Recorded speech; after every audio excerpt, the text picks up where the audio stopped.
దేవుని యొక్క వాక్యంలో మనం చూస్తూ వస్తుంటున్నాం.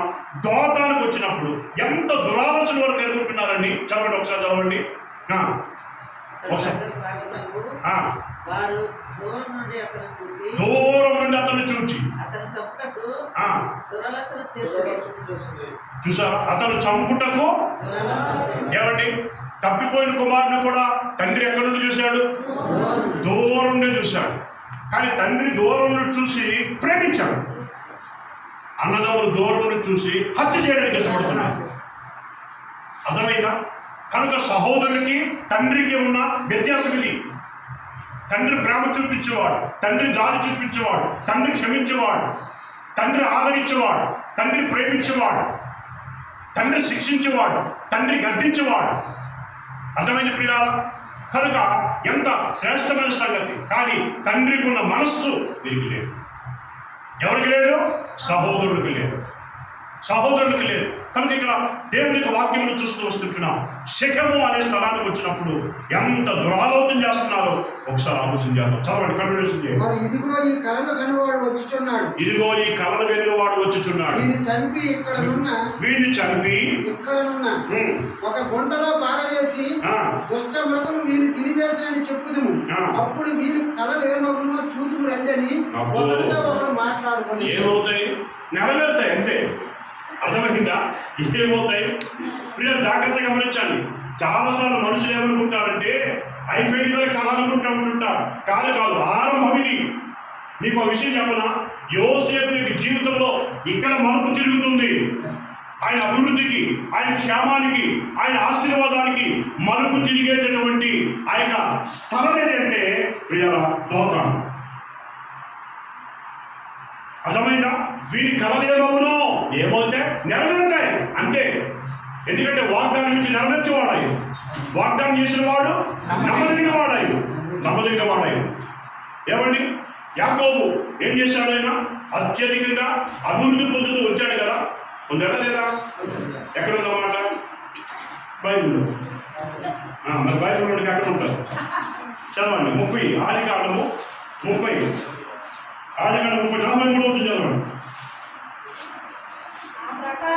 ఆ ప్రకారము ఆ మనుషుడు అత్యధికముగా ఎలా అభివృద్ధి పొందాడట?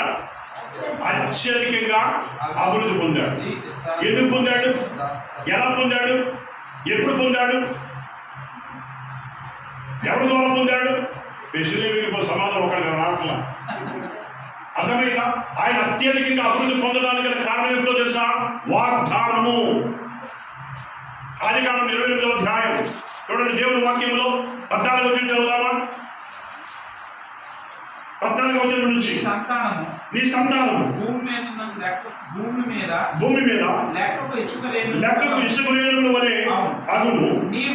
నీవు పడమటి తట్టును, తూర్పు తట్టును, ఉత్తర తట్టును, దక్షిణ తట్టును వ్యాపించదు.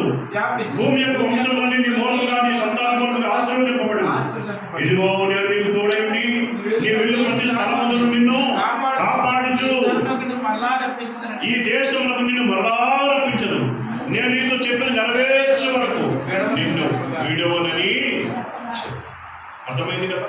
దేవుని వాగ్దానం యాకోబుకు ఉంది. ప్రియులారా, దేవునికి వాగ్దానం చేస్తే భయపడాల్సిన పని లేదు, దిగులు చెందాల్సిన పని లేదు. ఖచ్చితంగా దేవుడు నీకు సహాయం చేస్తాడు. ఖచ్చితంగా దేవుడు నిన్ను ఉద్యోగం తీసుకొస్తాడు. ఇది వాస్తవం, ఇది సత్యం. ఇలా జాగ్రత్తగా గమనించాను. కనుక ప్రభు నాకు వాగ్దానం ఇచ్చాడు. సేవకు పిలిచేటప్పుడు యెషయా గ్రంథం 41వ అధ్యాయం 9 వచ్చినాడు. యాకోబు భూదిగంతమున్నదని కొన నుండి పిలుచుకుంటువాడా, నీవు నా దాసుడవనియు నేను ఉపేక్షకుని ఏర్పరచుకుంటున్నాను. నేను నీతో చెప్పి ఉన్నాను, నేను నీకు తోడై ఉన్నాను. భయపడకు, నేను నీకు దేవుడై ఉన్నాను. దిగులు పడకు, నేను నీకు బలపడుతును. నా నీకు దక్షిణ సంచారం ఆదుకుందును. నీకు సహాయం చేయవాడను నేనే. మీరు జాగ్రత్తగా గమనించండి. సహాయం చేసేవాడు ఆయన. పరిశుద్ధ స్థలంలో నుంచి సహాయం చేసేవాడు ఆయన. రహస్య స్థలంలో నుంచి సహాయం చేసేవాడు ఆయన. ఆయన ఎప్పుడు చేస్తాడులే, బయటికి కనబడుతున్న సహాయం పొందుకుంటే బాగుండలే అని అనుకుంటే వృద్ధులోనికి రాదు. ఈ వాగ్దానం ఇచ్చిన తర్వాత ఎన్నో అవకాశాలకు వచ్చాయి. ఎంతో మంది మినిస్ట్రీస్ వచ్చారు, బ్రదర్ ఫెలోషిప్ వాళ్ళు వచ్చారు. అర్థమైన బ్రదర్, మీ పరిచర్య మీ స్థితికి ఇదే మీ పరిచర్య. ఎందుకు కొద్దిమంది ఏంటి అప్పటికి దేవుని సేవకులు తిమోతి దగ్గర ద్వారా సీతారామ పరిచర్య అప్పగించినప్పటికీ 6-7 ఉండేవారు అంతే. ఆ టైంలో నాకు ఆపర్చునిటీస్ వచ్చినాయి. మీకు మందిని కట్టిస్తాం, కోఆర్డినేటర్గా చేస్తాం, వెహికల్ ప్రొవైడ్ చేస్తాం అన్నారు. నేను ఒకటే చెప్పాను, ఐఎమ్ సారీ, నా పిలుపు నా దర్శనము వేరు అని చెప్పాను. వీళ్ళని గమనించాను. ఆ పరిస్థితుల నుంచి వచ్చి అర్థమైన వారికి 2 రూపాయలు కానుక వచ్చారు. 2 రూపాయలు, 10 పైసలు, 20 పైసలు, పావల, ₹1 కానుకలు వేసేవా. ఈరోజు 10 పైసలు, 20 పైసలు చాలా మందికి తెలియదు. అర్థమైన 10 రూపాయలు ఒక రోజు ఇస్తే ఒక వారము నా ఆనందానికి అవదలేదు. అబ్బో 10 రూపాయలు వచ్చింది కానుక. ఈరోజు 10,000 వచ్చిన నీకు సాధన తృప్తి లేదు. ఎందుకో నీ కడుపు ఆకలి కాదు, ఏ ఆకలి. అది ఎందుకు నీకు తృప్తి ఉండాలి?